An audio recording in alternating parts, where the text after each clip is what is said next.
you sort of gaining from this morning, or what do you want to gain out of today? Yeah. Does anyone want to volunteer to start? Go.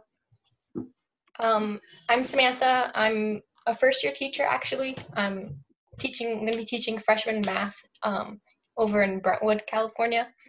And I've heard of BAYWORKS before because I used to live in the city, so I would always drive by or see it on the freeway. You always see the facilities. But I didn't really know like everything that you guys do, so I wanted to learn more and learn of opportunities I could share with my students. Awesome. Thanks, Samantha. Someone want to go next? I'm Karen. I've been involved with Discovery, so that's a camp at CSU East Bay. And through that and through also the summer science camps I've done in Contra Costa County, I've been involved with the BAYWORKS before. So it's always good to be touching base and finding out what are the career opportunities, how I can get students involved, how can we have field trips without having to spend that money. I was hoping we could talk about maybe virtual opportunities for students. Mm-hmm. Sure.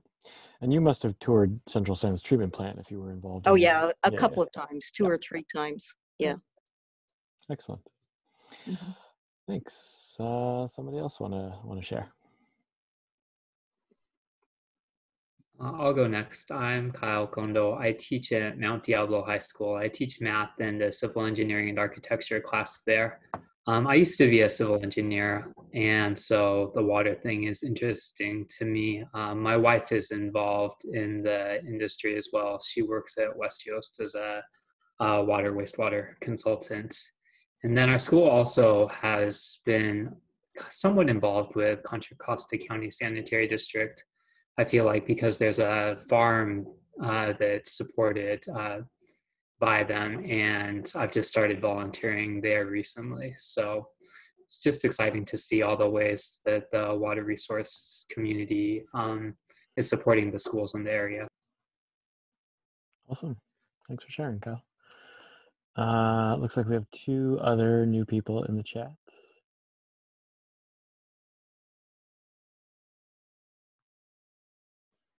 Okay. Hi, everyone. I'm Alvina. I am a recent graduate and current communications intern at Central SAN. So I actually work alongside Ben and others on the communications team. And I'm just here to learn more about the company. This has been a great workshop so far. I think I've learned so much more about where our wastewater goes. So yeah, I'm just here to learn more about the behind the scenes operations and how we can integrate that learning into schools.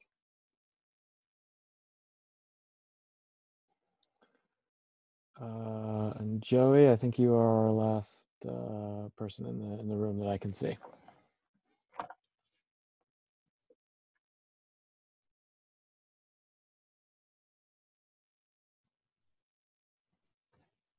Bye.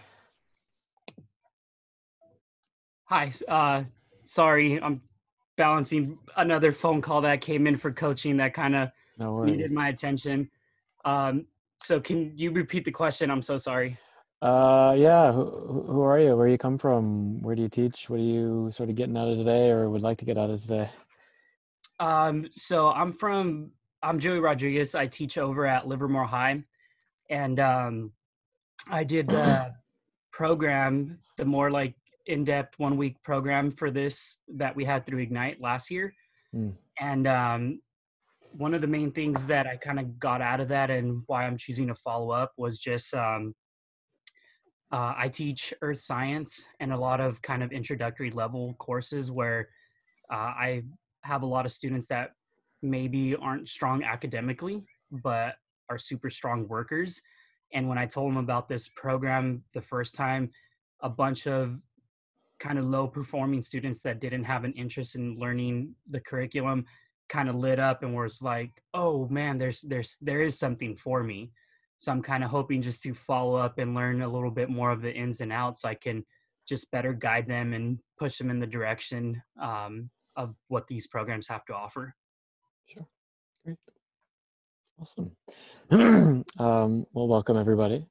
Yeah, hopefully I'll get a chance to kind of address all of our questions. And I think this sort of time is a much more sort of open kind of dialogue. I'm going to do two things. One, I'm going to walk you through our virtual wastewater treatment plant, which you can actually do right along with me. I'll send the link here in the chat here in a moment. But the virtual treatment plant was built to be sort of self-driving, and I actually scheduled a number of sort of Q&A sessions, much like the one we're doing today with classes last year, just so one, they could take a field trip to our plant, and two, they could ask the kinds of questions that people have about what happens to our dirty water after it goes down the drain. The other thing I'm going to do is I have a presentation that walks through sort of the path of water once it leaves our house. And a lot of what we've heard so far is really about sort of what happens to the water or the physical infrastructure that's sort of managing the water. This path is actually going to talk about all of the people who are involved at every step in the way as sort of a window into the kind of career pathways that we have at Central San and that exist at agencies all across the Bay Area. Yeah, and if you have questions, we're a small enough group, you can just sort of unmute yourself and talk. It'll kind of be hard for me to keep up with the chat anyway, or for Corey. And Corey, I don't actually know sort of where the distribution of people are, but if we wanted to sort of bring some more people, if we wanted to redistribute, if one group is too big or something, there's certainly space in here. I don't know if we want to play with that or not, so. I'll let Michael know. Okay. Yeah. All right. I've been told that, okay, so I'm going to share this in the chat. I think this is going to go to everybody, but you can follow along with me here. I just sent the virtual tour that we're going to be doing together, and you can open that up. You may recognize the voice on the recordings if you play them. So let me, okay. All right. You see share screen down there at the bottom? Yeah, can everyone see my screen? Yep, okay, great. So you can do this right along on your own computer as well. I won't spend sort of too much time because I think Nate actually did a really great job talking about the wastewater sort of treatment plant process, but I will walk you sort of through the page here a little bit. So on the right over here, there's a couple of introductory videos that I think in really short form kind of do what Nate did in telling the story of what happens to our dirty water after it goes down the drain. If you scroll down, each of the sort of sections of the virtual plant tour kind of talk about each of the different stops that we would typically take people in and on an actual tour. So I'll start here with Headworks. I can't actually see anyone when I do that. You can just give me a thumb up. Could you see like sort of a full screen version of our Headworks facility?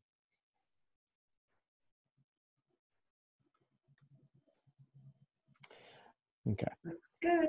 Great. So I'll walk through one or two stops, and if you have sort of specific questions that maybe didn't get answered this morning, you can ask those. So, you know, Nate talked about, you know, this sort of screening and that sleuth. So where you see those screens are behind these aluminum doors here. And so those screens are taking anything big enough that has made it all the way down. Typically, it's a lot of supposedly flushable wipes, but also, you know, tree branches and roots and jewelry and pet goldfish, and occasionally people's hopes and dreams will make it down the drain. And so we have to sort of get them out. And this is sort of our first line of defense, and it's a physical removal that happens here. So the fork arms are running behind these walls here, and this is sleuth tray behind is actually where all of those solids go. And that trough that he showed you is actually inside of this building over here. So anything big enough to get picked out of our treatment plant once it comes all the way here is getting sent over to this trough and getting trucked off to landfill. So it's one of our and every agency's sort of big communication messages, which is your toilet is not a trash can. So if you flush something and it's big enough to get caught, it's going to landfill either way. The really big problem is that a lot can happen between your home and your given treatment plant, and that stuff can get stuck underground, as sort of many people mentioned this morning, and that's where sort of problems can arise.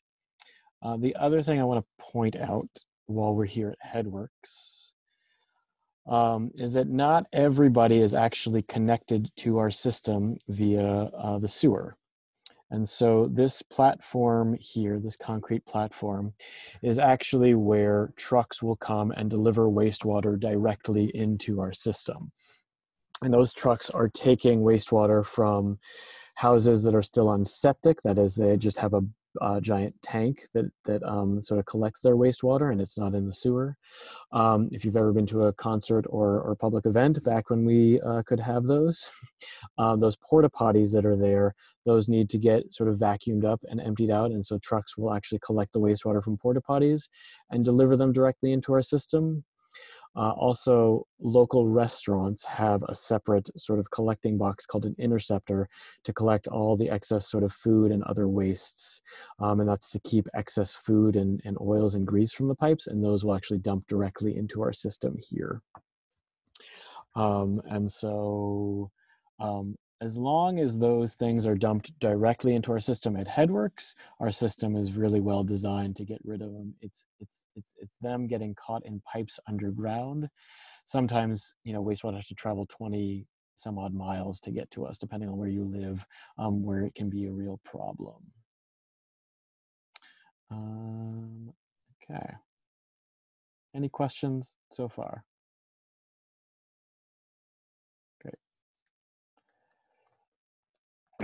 All right, we'll bounce around here. So the next, you know, step, and I'll give you a vantage point. We talked a lot about primary treatment. So primary treatment is a physical process. These tanks are really just giant holding tanks. So after everything has been screened out, we send it over to primary, and all we're doing is we're allowing kind of density to do its work. Heavy stuff sinks to the bottom, and light stuff that we call scum floats to the surface. And all of the water in the middle of it, we actually pump off. And prior to the passage of the Clean Water Act in the 70s, that was all treatment plants did before discharging their water out to the bay. And so what you can see here in our primary tanks is sort of this settling process. This water, these sprayers on the top, that's actually used to actually push all the scum, the floating stuff on the surface, and that's pushing it to the end of the tank so that it can be collected and sent off to our incinerator to be burned.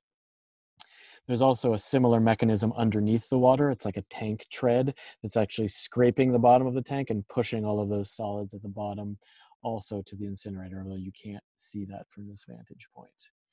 And the water that we use, and a lot of the mechanical, so the water we use is actually recycled water from our own system. Yeah. And a lot of the mechanical power we're using, again, is coming from methane or other natural gas to power sort of the conveyor belt underneath the water. Are the bugs in that water there, or are they in the next process? Yeah, the bugs are not in this. So this is purely a physical process. This is really just, you got solids in water, and you're letting them either float or sink depending on what they do. Yeah. Gotcha. All right. Any questions here about primary? Great. So all of our bugs live here. So this is our secondary treatment. And we know it's secondary treatment, and we know our bugs are living here because you can actually see bubbles on the surface of the water. And that's an indication that we're pumping oxygen into the tank. All of the bugs that we use are aerobic. They breathe oxygen. We actually select for a specific colony of bugs is the term we use in the industry for a whole collection of different microorganisms, bacteria, protists, all sorts of small, you know, animals or that are consuming anything sort of left in suspension in the wastewater.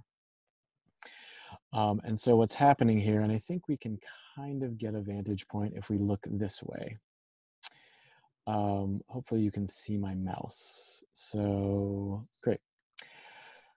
So over here on the left, this is our incinerator. This is our furnace. This building right here.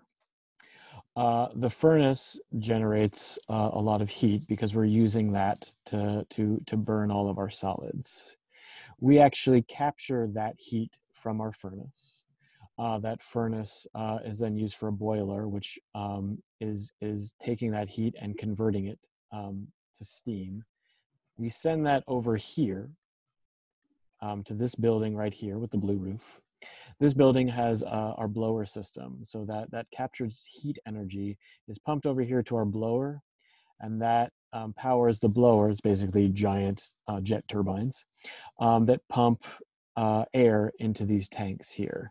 So much of the oxygen that we're sort of pumping into these aeration tanks is actually recaptured energy from our furnace. Yeah, and so in these tanks, basically what we're trying to do is create the most hospitable condition for microorganisms to grow and thrive. We pump them full of oxygen so that they can breathe. There is lots and lots of food in there for them to consume, and we just want them to eat and you know, multiply and eat and multiply and eat and multiply and eat and multiply. And in that process, they will consume anything sort of left floating in the wastewater. Are they temperature sensitive? Do you know? They probably are, although I don't know how much we do to regulate the temperature or even the pH for that matter. So smaller treatment plants will actually just have settling ponds. They'll actually just pump their water to a pond, and these microorganisms are already there. Most of the microorganisms that come out and in this actually come from us. They come out of our gut. And so if you pump them out to a pond, this process will happen naturally if you just let it sit. But by pumping oxygen in, we're just accelerating the process quite a bit. So water, from the time it leaves your home to the time it comes through our treatment plant to the time it gets discharged out to the bay, even at some of our furthest sort of reaches, like out in San Ramon, that time will be less than 24 hours from the time you flush to the time it's back out into the bay. So this pumping of oxygen really greatly accelerates the speed at which this happens. Wow. Any other questions about secondary? Did Brian say, actually, his Nate, how long the secondary treatment has been in use? Is it? Yeah.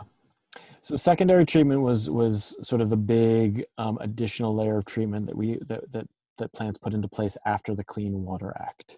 So these all got built up in the 70s. Gotcha. Yep.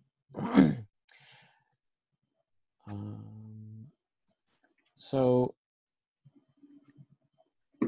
what happens after secondary treatment is we've actually created a whole additional bunch of solids in the form of microorganisms mass. So we fed them and now they've grown into these giant clumps that we call flocks. And so we actually created a whole bunch of solids in secondary, and we have to sort of remove those solids from water like we remove everything else. And so that's what our clarifiers are doing. So our clarifiers, and this is one, and we have a bunch of them here. We actually have 8 in total. And what the clarifiers are doing, we'll stop it at this one here. The clarifiers are just like settling tanks, just like the primary tank. So we pump our water from secondary rather into this center circle here, and we allow the bacterial masses just to settle to the bottom. They sink just like solids in primary do.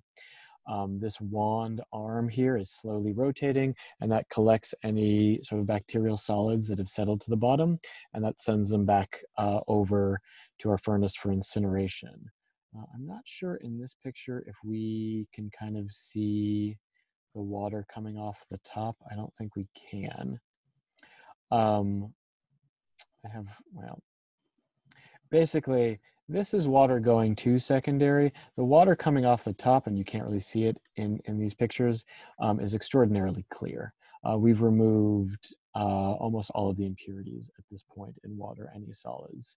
And that's really important because we want our water really clear at this point, because in order to disinfect it, which we do with ultraviolet light, the clearer the water is, the deeper and the light can actually penetrate water, the more sure that we can be that our water has been fully disinfected.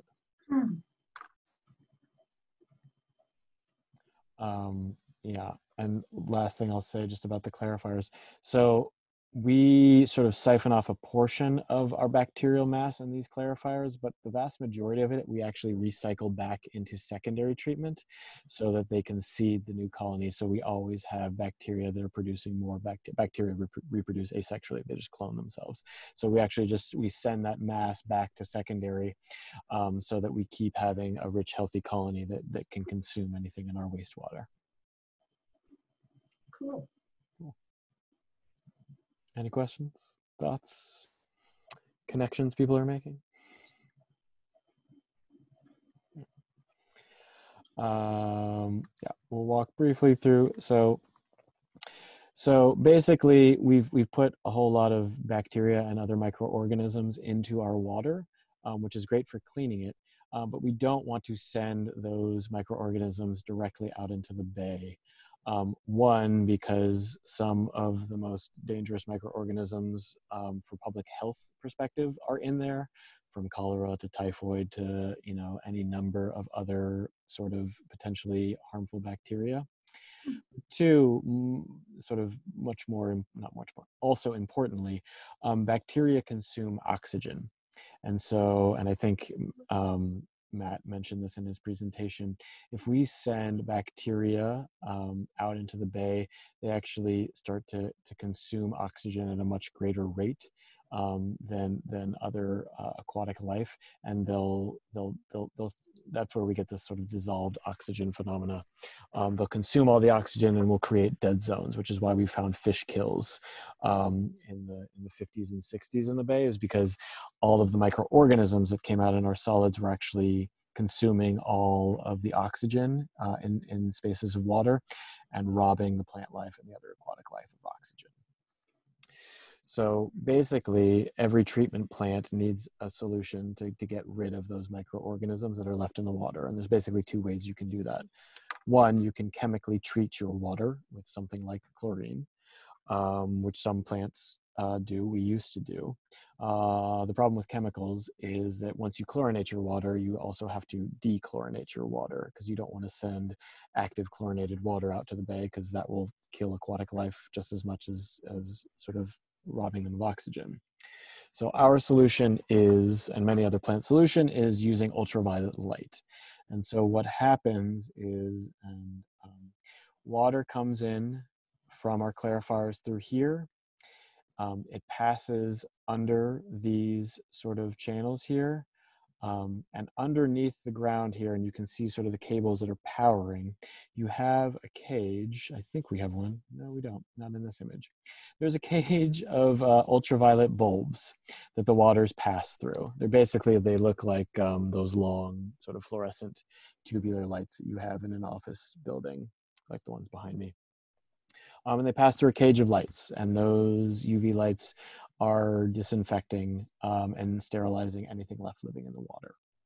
and the water moves slowly to maximize contact time. And so any water that's leaving our UV treatment has been sort of treated and tested so that we know that there's nothing left living in the water and it is safe to discharge. What are in those little boxes? These Okay. boxes here? Yeah. So these boxes here have all of the electrical controls. And so these cords, these black cords here, are actually connected to the bulbs, which are sitting underground. So on a tour, you can actually prop up these gates here and you can actually see the water sort of glowing green because you have ultraviolet light going through and the water is just passing through basically a cage of bulbs underneath. So do you have your own generators in case? I mean, that's a lot of electricity. We do. Yes, it is a lot of electricity. We do have our own generators. Yeah, so we have our own generators and backup power, not only here where we're using a lot of electricity, but at our pumping stations, which are scattered around our plant or our service area, because sometimes we need to pump wastewater up and over a hill. In our case, from say Orinda or Danville up over the hill to Lafayette. The vast majority of our water comes here via gravity, but some cases we are using electricity to pump that water uphill. And at all of those sites, and including the treatment plant, we have backup generators in case of a power failure, in case of an earthquake that knocks us offline, in case of a wildfire and we have to shut off power, any number of those scenarios. Are you part then of the power outage that PG&E does periodically, or has just started doing? We are, yeah. So we are, I don't know the sort of official classification, but services like ours have a special designation within PG&E about like who gets power when in the case of shutoffs, just because of the role that we play in people's lives. And so, yes, we are in close contact with PG&E whenever there are sort of plant PSPS sort of shutoffs have been in place for exactly that reason, so that we can know and plan accordingly. Any other questions? Okay. All right. The last stop I'll take us on. This is our filter plant. So the vast majority of the water, so we get on average about 35 million gallons of wastewater a day. Wow. The vast majority of that gets discharged out to Sassoon Bay. Sassoon Bay is basically between the Carquinez and Benicia bridges. That's where we discharge. A portion of that water gets sent to our filter plant, which you can see here, to be turned into recycled water. Recycled water is treated above and beyond the standards for water for discharge into the bay. And we do that through our filter plant. So you can't really see the filter media, but these are the tops of the filters here. And so water is being filtered through, you know, a much more industrial version of a sort of standard charcoal anthracite sort of filter you may have seen if you've backpacked or something like that. And then we do treat this water chemically to make sure that we've removed anything left in the water.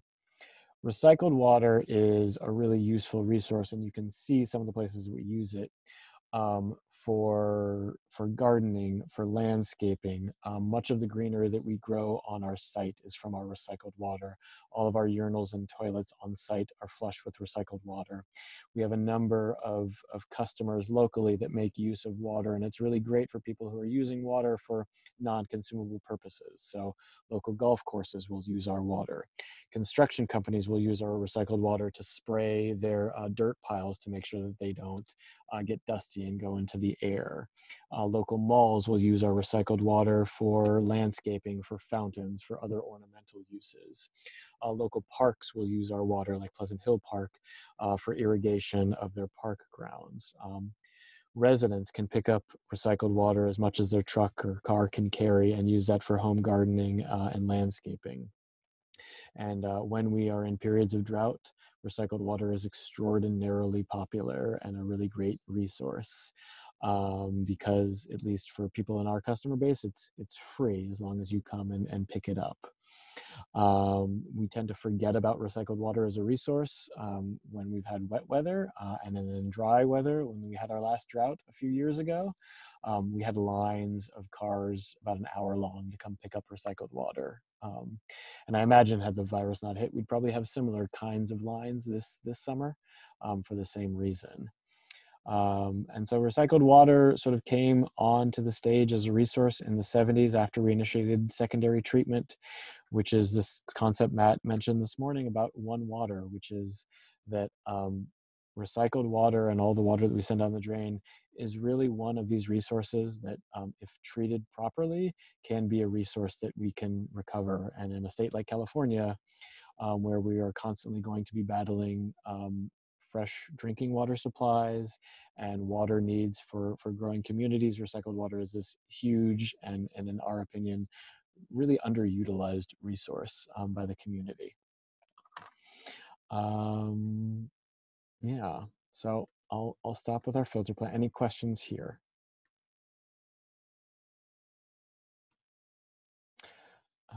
So that very last that you showed, that was the last process before it goes into the bay? So most of the water goes into the bay after UV treatment. The filter plant is actually just a really small portion of that water that gets captured for recycled water. We, I think, capture somewhere between 2 and 5% of the water that we take in annually as recycled water. And at its current state, we are our own biggest customer. We use our recycled water for our own treatment plant purposes, for our own landscaping, for our own sort of plumbing. But you know, the hope, and a lot of agencies are looking at this, as how do we create recycled water as a resource that more people will take advantage of in greater volume, because we're sending all of this water back out to the bay and then pumping it back out and treating it to sort of use as drinking water. We can tighten that circle quite a bit if we get all of the pieces in place. So I know that there are blue pipes in our neighborhood. We have a school across the street. Is that for the recycled water? So recycled water will always travel in what we call purple pipe. Oh, purple. That's Okay. to identify that it's recycled. So it'll look purple, or the cap on the ground will be purple. Blue, I believe, is drinking water. I'm not entirely sure. Okay. But yeah, recycled water is purple. So I don't know exactly where you are living, but our purple I'm in pipe Oakley. in Oakley, yeah. So we don't have purple pipe radius that goes out to Oakley, but Delta Diablo, which I believe treats Oakley's wastewater. Yeah, I think so. They may have purple pipe infrastructure out to you. I just don't know. Is there any thought that in the future those pipes could be brought to homes so that residents could do like what you're doing, using it for irrigation and for their toilets? Yes, absolutely. The general sort of calculus right now is that it's only really cost effective when we're building new developments. Oh, So when new developments are going in, purple pipe is being laid as part of the infrastructure that goes in. And so residents have that as an option for home use, for gardening, and you know, the landscaper has that as use. But one of the reasons, well, installing one of these challenges that Matt talked about, like installing pipe under the ground is extraordinarily expensive. A useful mnemonic is it costs about $1 million a mile. Wow. So Central San alone, we have over 1,500 miles of pipe underground, you know, crisscrossing underneath the streets. So we have something in the order of like $4 billion in assets buried under the ground. So it's much more cost effective to maintain the existing pipes than for as long as we can, than to dig them up and install new ones, especially if we're trying to install parallel pipe underneath there. But when we are building anyway for new developments or things need to be replaced, that's when, and we're already doing the work, that's when purple pipe and other kinds of infrastructure can be put in place. And again, that calculus might change if something else changes, if there's massive federal funding, if there's sort of a greater need for resources. You know, I think that calculus absolutely can change, but at the moment, that's sort of where we stand. Mm-hmm. Great. I have a question about the recycled water. Yeah.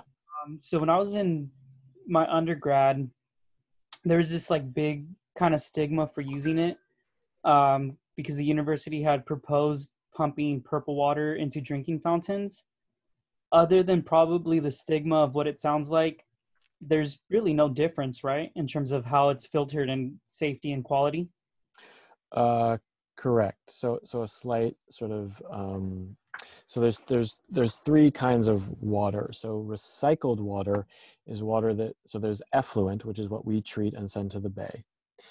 There's recycled water. That's water that has an additional layer of treatment, and that is not treated fully to drinking water standards, but it is safe for gardening and landscaping use.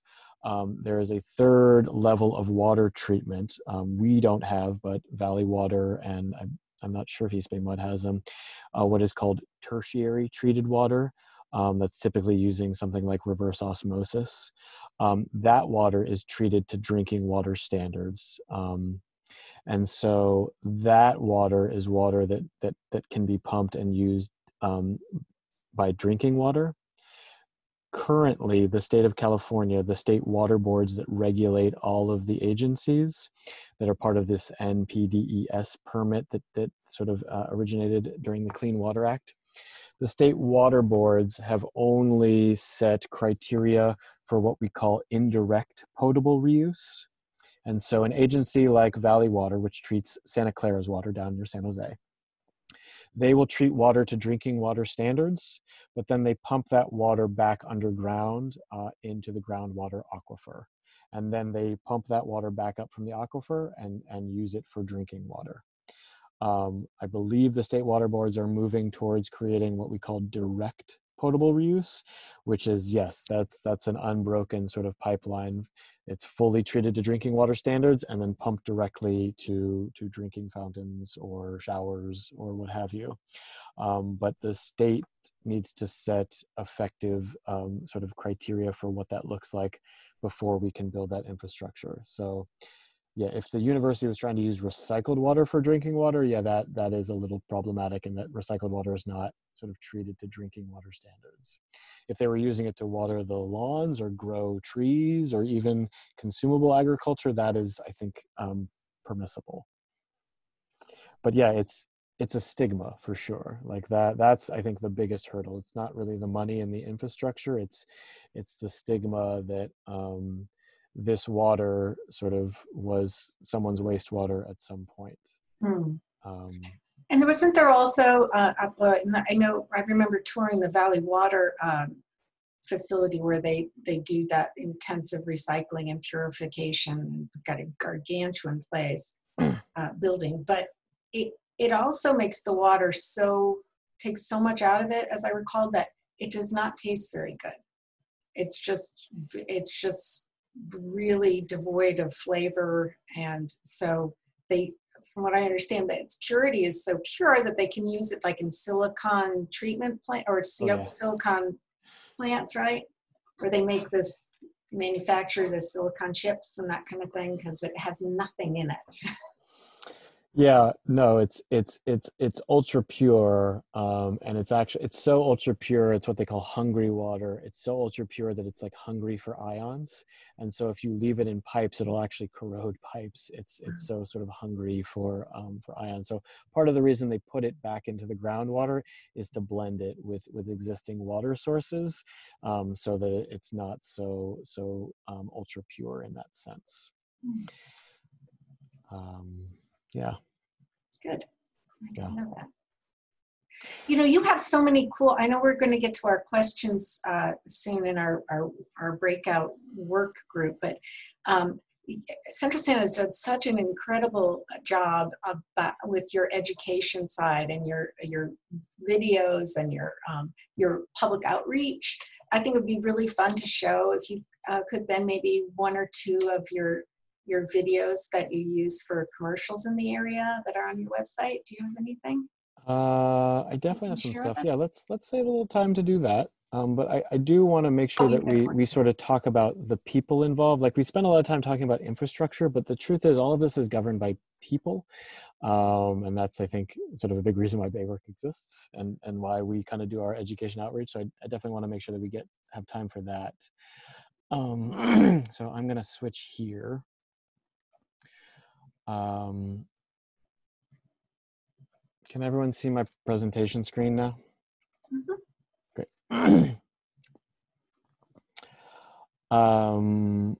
Yeah, so that's me.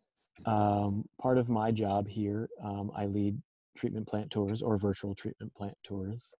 I'm just, I don't know, does everybody see it, or am I the only one that is still looking at the website? We're still on the plant tour, I think. You're still on the plant tour. Interesting. Still on the tour.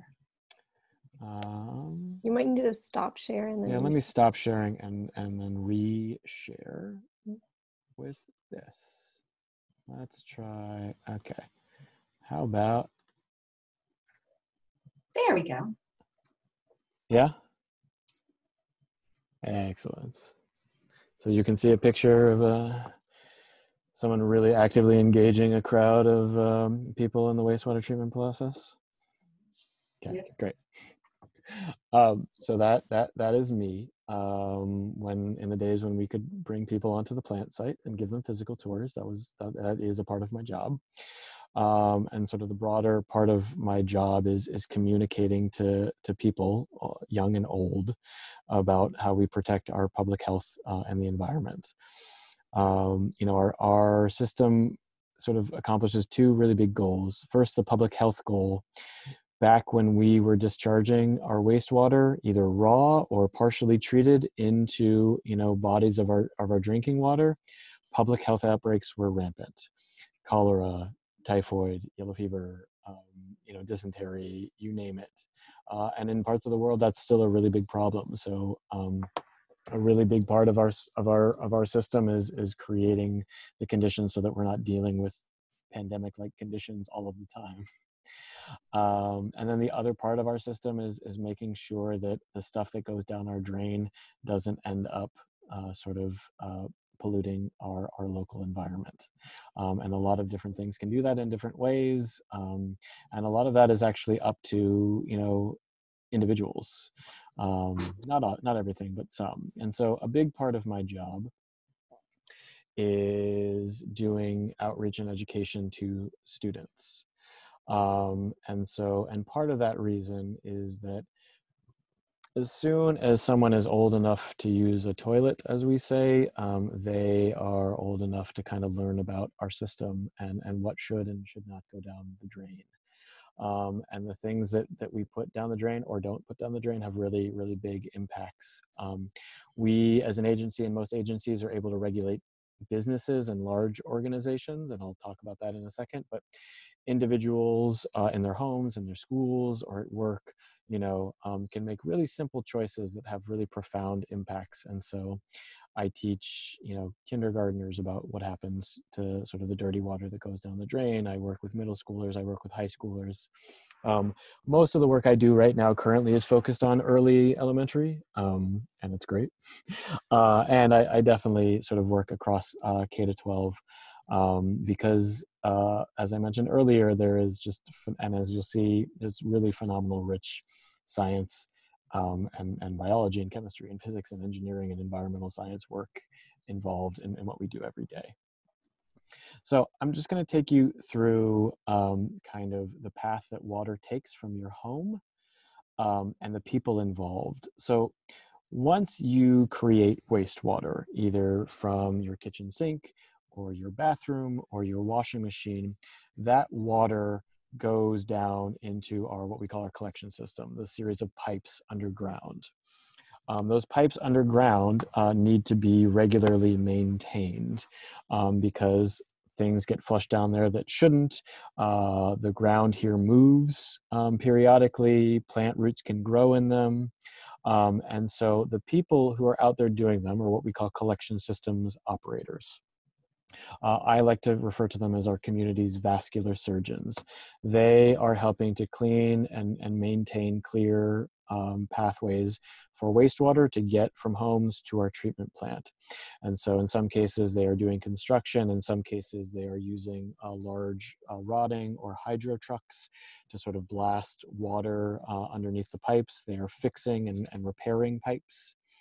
And they're doing all sorts of work to keep the system sort of functioning. And for every job, you know, there's a sort of table at the top.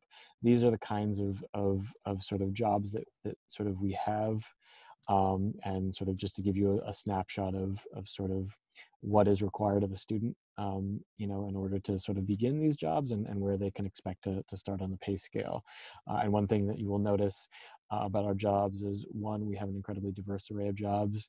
Two, these are a lot of really applied science and engineering sort of work that's really connected to their local community. And two, or three rather, they pay really well, because what we are doing is so incredibly important to our community. So those are our collection systems operators. We have a team of people that are called either source control or environmental compliance. And those are people who regulate. We don't go out to homes, but we do regulate businesses. So in Central Contra Costa County, we have lots of restaurants. Restaurants sends a lot of food down the drain. They send especially fats, oils, and grease, which can be really corrosive to our pipes. We have industrial laundromats and wineries and breweries that spike the pH of their water. We have lots of businesses that create wastewater of a very different quality than the water that comes out of our homes. And so our environmental compliance inspectors are the people who are going out, checking in with businesses, making sure that they are compliant in terms of our regulations, and sampling and testing their wastewater to make sure that it sort of meets the criteria coming out of their pipes and into our system. Once the water gets to the treatment plant, there is a whole host of people who are involved in the daily operation and maintenance of that plant and its facilities. So our plant operators, they are opening and closing valves, they are watching the sensors and systems, they are cleaning, they are, you know, freeing things from obstructions. They are monitoring our control room to make sure that everything across the system is working accordingly, and when and if there are things that need their attention, they are going out and sort of attending to sort of the daily and regular upkeep of the plant. Yeah, and feel free to interrupt me or ask questions at any time. Going back to the inspector, it said that they usually need an associate's degree. What kind of specialization would they be getting with that, or would there be extra certificates that they would need on top of that, or experience?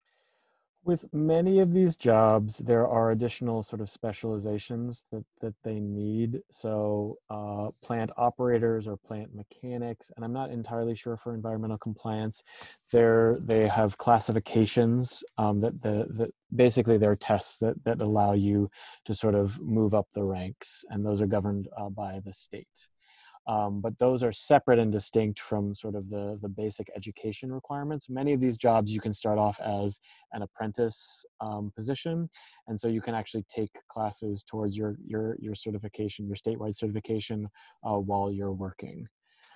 So with source control and environmental compliance, I don't know the specifics of those. But the people doing that are involved in sort of basic chemistry and other, oh God, sorry. Can everyone still see my presentation? Yep. Okay, sorry, something came in. Oh no, sorry, I got confused. Let me stop this and start again.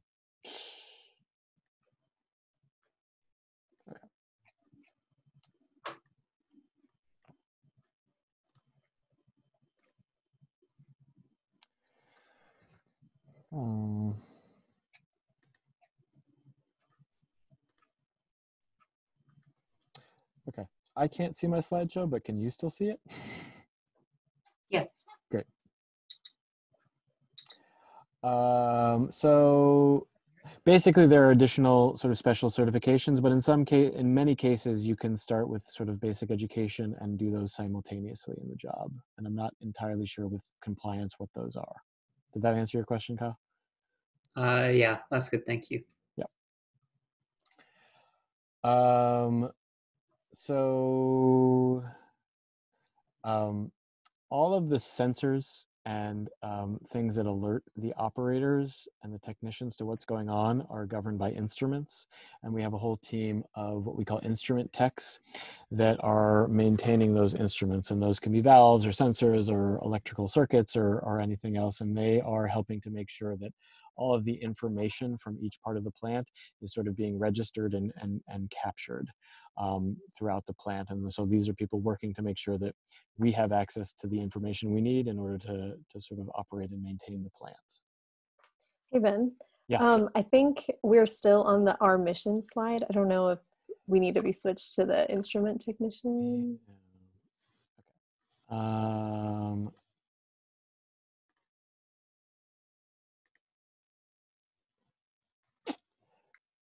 This is frustrating.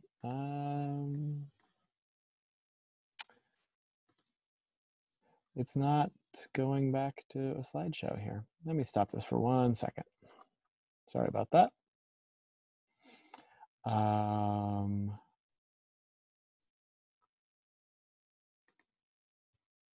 Okay. Let me try this again.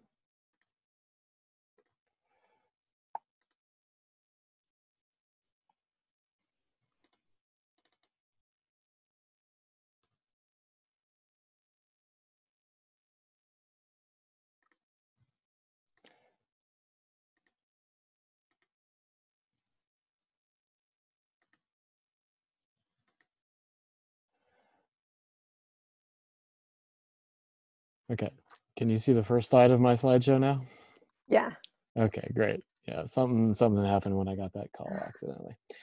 Okay, so there's a collection system, compliance. Can everyone see the instrument tech page?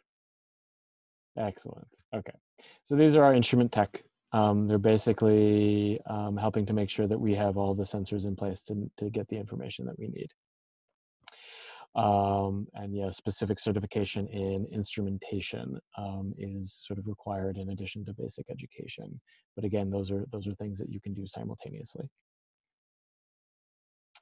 All of the pumps and the valves and the pipes and everything else require routine maintenance and upkeep. And we have a whole team of plant maintenance that goes around and is making sure that everything is working and that the wear life of ball bearings and pistons and other things are getting replaced and re-greased and repacked with stuff, or they are welding or fixing valves. These folks are out here making sure that they are taking care of sort of the physical infrastructure and keeping it up to snuff every day. And as you notice, a lot of these sort of core field jobs require, the equivalent of a 12th grade or an associate's in order to begin. So Ben, actually, we've got about 20 more minutes for our breakout sessions. So Okay. maybe in a few minutes we can kind of wrap it all up, and then we're going to ask y'all to work together, and I'll send the 2 questions that we want you to brainstorm on, and then we'll pick somebody who's ever taking the notes and who's feeling especially talkative today gets to do the report out when we get back to the main group. Great. All right, so I'll finish this up really quickly just to give you a snapshot of the kinds of jobs that we have. So we have buildings and grounds that are just kind of maintaining the upkeep of the general facility, and that can be anything from landscaping to cleaning to replacing to building to construction. all of the water that we sort of run through our plant needs to get tested in accordance with our permit. And so we have a chemistry lab and a team of chemists that is sampling water from the field, from our plant, from out where we discharge, to make sure that our water meets sort of our plant requirements for that. And we have a team of engineers that is building and maintaining and envisioning new and improved sort of structures out in the community and out in our treatment plant, so that we are continuing to sort of meet our current sort of growth and challenges as they come up. And then you have all of us, and myself is included in this, who work at headquarters. And this is payroll and HR and community affairs and IT and administration and interns like Alvina, who are helping sort of maintain the overall sort of day-to-day business and operations, you know, treating 35 million gallons of wastewater across 500,000 people every single day. Yeah. So yeah, really my goal was just to kind of give you a snapshot of not only the processes, but also the people involved in this work. But yeah, we can sort of take any questions, but I think we'll move kind of quickly into some sort of group discussion about like what we want to do with all this information. For all like the asset tracking and GIS type things, is that handled by engineering? It is, yeah. We actually have a special group who manages our assets specifically. They're called asset management, and they do GIS. And so they track all of the pipes underground and the age and the cleaning schedules of those pipes and all of the sort of buildings and materials and equipment that we're using. So yeah, all of that is tracked by us internally through our engineering group.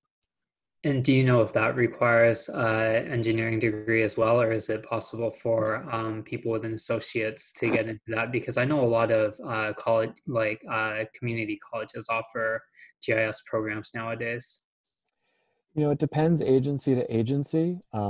BAYWORK is a really great resource to kind of get a sense of all of the different kinds of jobs that exist across the Bay Area. You can also go to our webpage to kind of get a sense of Central San, but BAYWORK is going to give you a much more sort of broad Bay-wide view. My sense is there are probably agencies that have sort of starting positions with, you know, college level coursework in GIS. That would be my guess. Okay, thank you. Yeah. Great. So I would ask that everybody put themselves off mute because this is your time. I just sent you all the 2 questions that we want you to brainstorm and then report out on. What kinds of resources should BAYWORK and our agencies offer to help you bring the water sector into your classroom curriculum? And 2, how do we get your students interested in the water sector? So who wants to volunteer? See, I'll ask to unmute. Everybody needs to unmute. Yeah. In terms of resources, Ben, some of the bugs that you guys use, are you allowed to kind of give samples of that for certain labs? Or are those bugs kind of just proprietary to the plant? Potentially, yeah. I mean, we test our bugs in lots of different ways. I don't know. I mean, one of the ways we are giving our bugs to labs is there's sort of a kind of broad sort of goal of sampling wastewater in order to create sort of an early warning system for coronavirus outbreaks. So we're actually sending samples to labs. There's a number of agencies across the world who are trying to figure this out. So we do send samples to part of those research groups for that purpose. We also bring sludge, which is, you know, part of our bugs, into classrooms and have kids, you know, do experiments with sludge as part of our sewer science program. So yes is the short answer, and I think it kind of depends on the specifics. Oh, thank you. Yeah.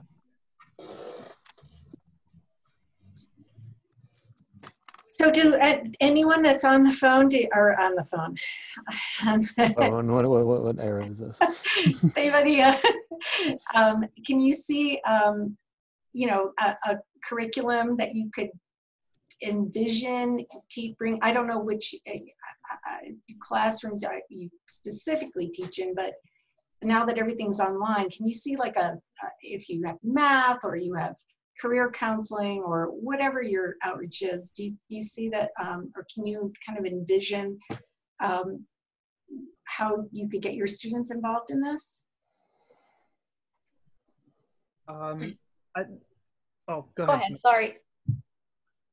Go ahead. It's okay. Okay, just kind of like one quick suggestion, and it's something that I've kind of experienced with a lot of my students who aren't necessarily four-year university-bound students, but they want an education, is if we can get something into our career center, because I know particularly for our school, they're very well, I don't want to say very anti, but they don't encourage the certificate routes or the associate or the practical, like short-term careers. So if we can get maybe some pamphlets or, the presentation that Ben put together, I think that'd go a long way just to, provide more opportunities to those students. I was going to ask if you had any sort of data on like the growth of the bugs that you use and at like what rates that they're eating, whatever they're eating to clean the water. And I think that could be a good application for math, maybe with exponential growth or decay. Mm-hmm. We definitely have that data if it's in an easy to access form, maybe not right now, but certainly we're not short on data. We track everything, but yeah, we definitely know the rate at which they are consuming and how fast sort of the wastewater is changing and all that kind of stuff. Okay.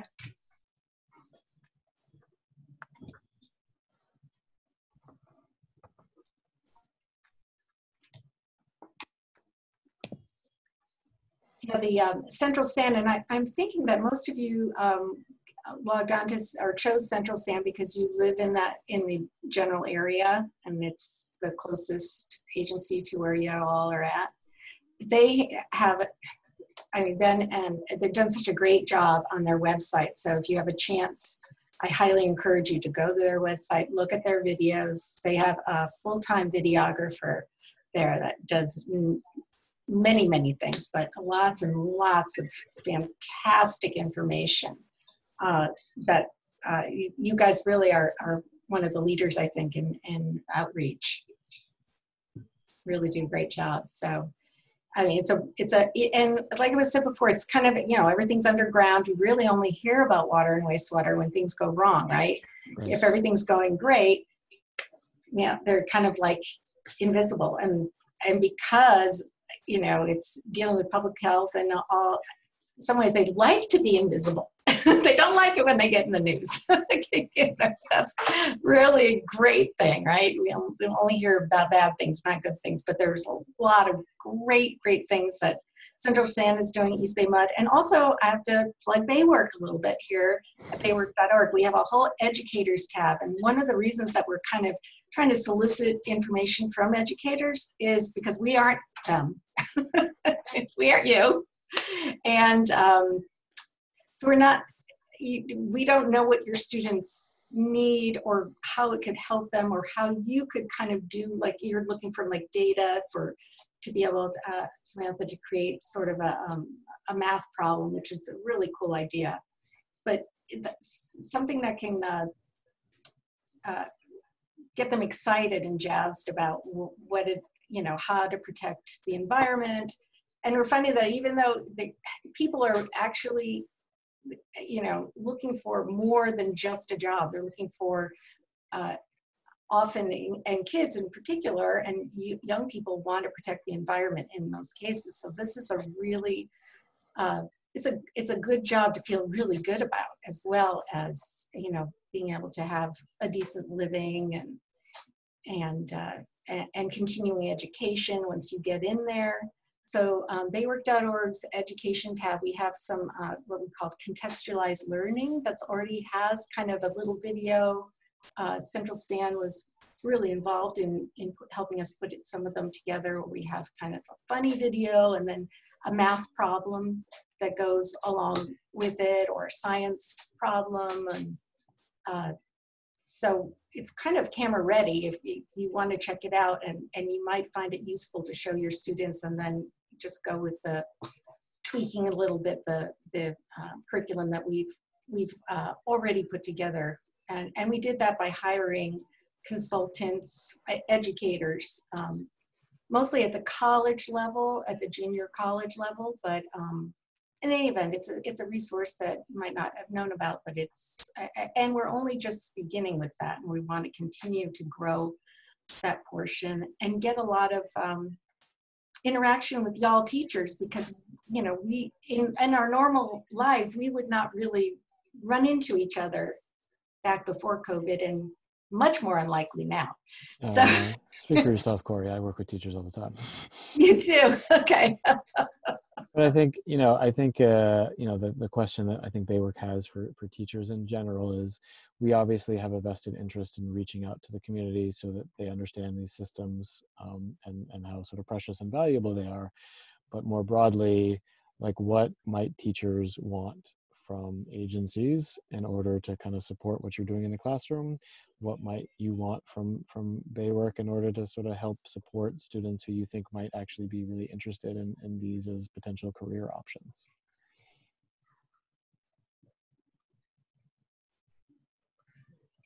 I mean, I think one of the things that kids are very interested in as careers is concerned is money. You know, that's a big draw, right?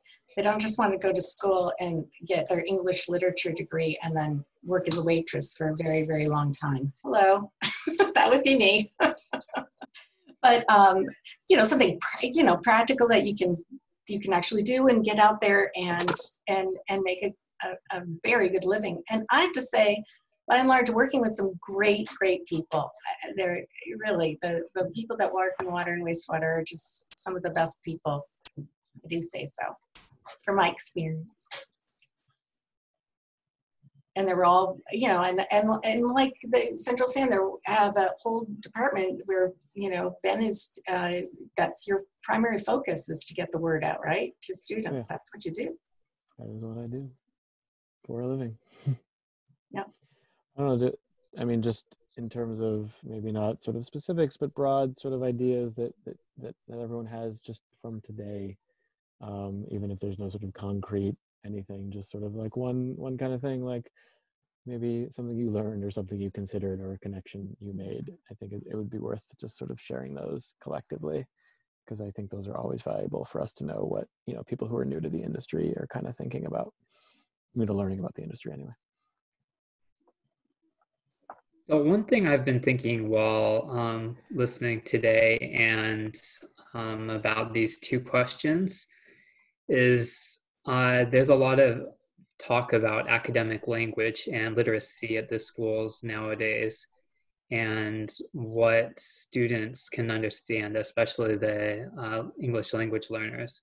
And I think that the students would be interested in the water resources materials that you have up on the website. And I haven't looked at them yet either, because I just discovered about them today too. But I think that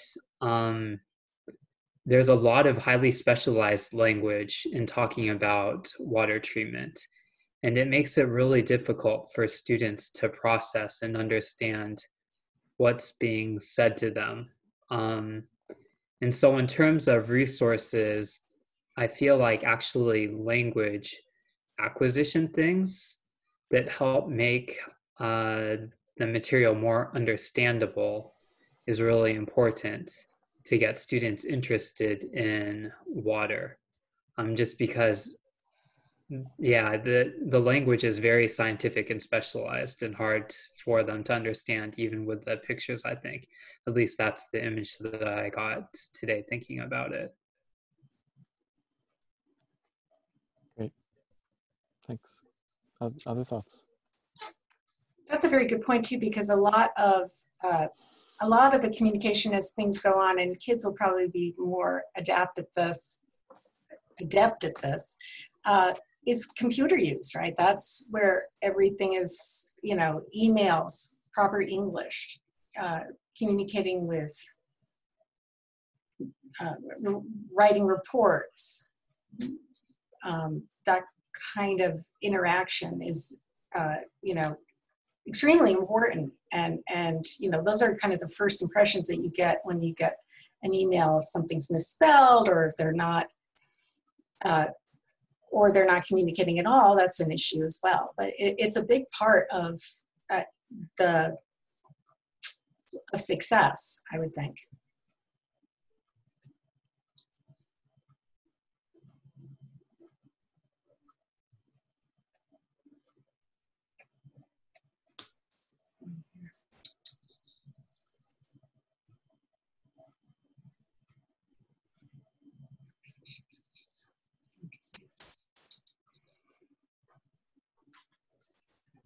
So Ben, we've got a couple minutes here. Do you want to maybe, or do we? What's our time frame? We're going back at 1:35. Yeah. Do you want to share one of your videos? Sure. Do we want to watch a little kid focused video, a grown up focused video? What are we in the mood for here? I kind of like the one where you guys were in a kitchen near the end, what you can do, but what you shouldn't do. Do you remember that one? Like brushing your teeth with peanut butter, you can do it. Oh yeah. So But we you shouldn't do it. yeah. Here, let me share my screen again.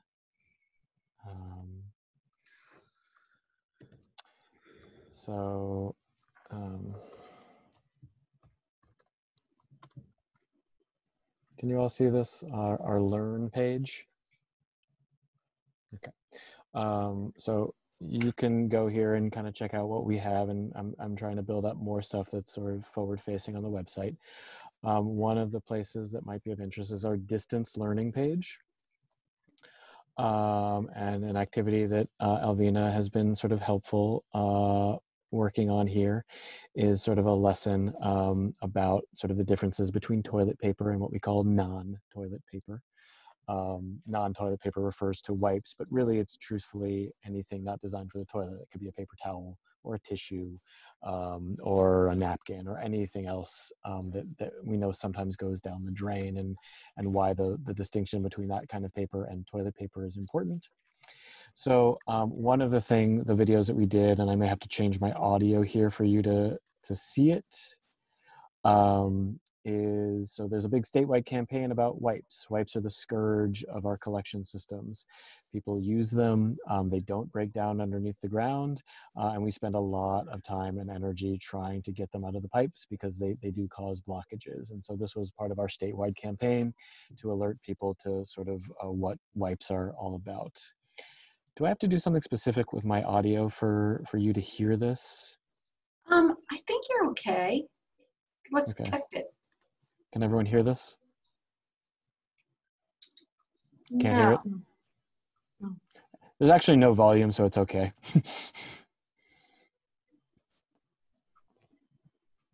It makes me laugh.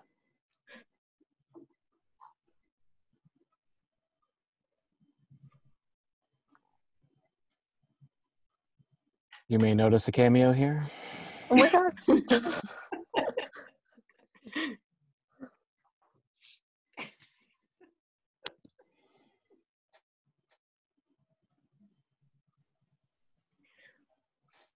Mm.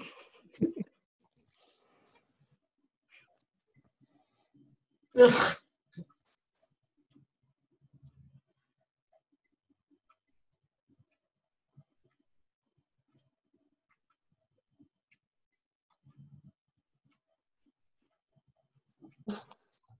That's the one.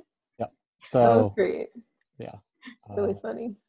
Really just trying to help people see just how silly it is. Wipes are great. They're very useful. They're disinfectant. We need to be using them now more than ever. They belong somewhere besides the toilet, which is the trash can. I had a question. Yeah.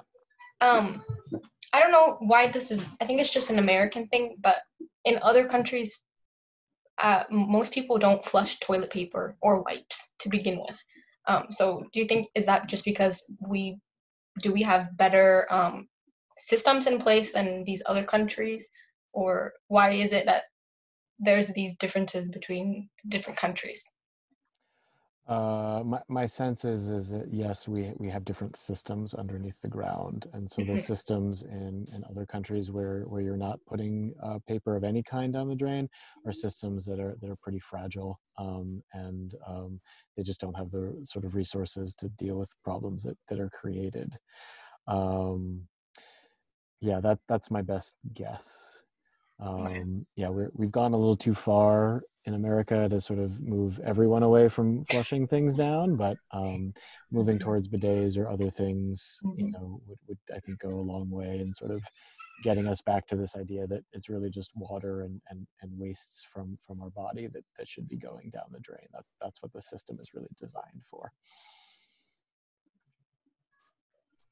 Are there any like negative effects of using a bidet? I know it's probably much better than wipes, but is there any negative effect on the whole system in general?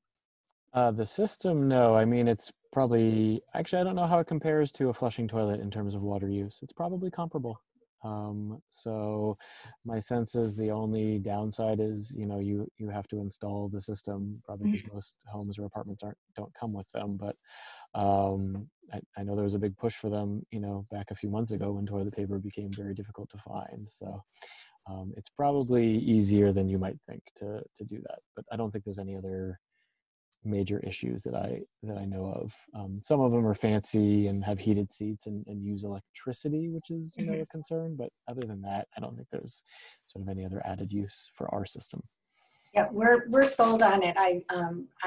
We have one on everyone. They're like $20 to $40 now, and they're just the bomb. If I go to, maybe I shouldn't use that word, but if I go to another a house without one or a place without one, I'm like, where is it? You know, I'm kind of used. I'm addicted. And I installed it in my parents' house, and my dad said, you know, Corey, I hate to say this, but every time I go to the bathroom, I thank you. because I'm like, okay, you're welcome.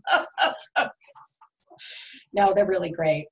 And they do use less toilet paper too. I notice, I just from my own experience, which is always going to be great.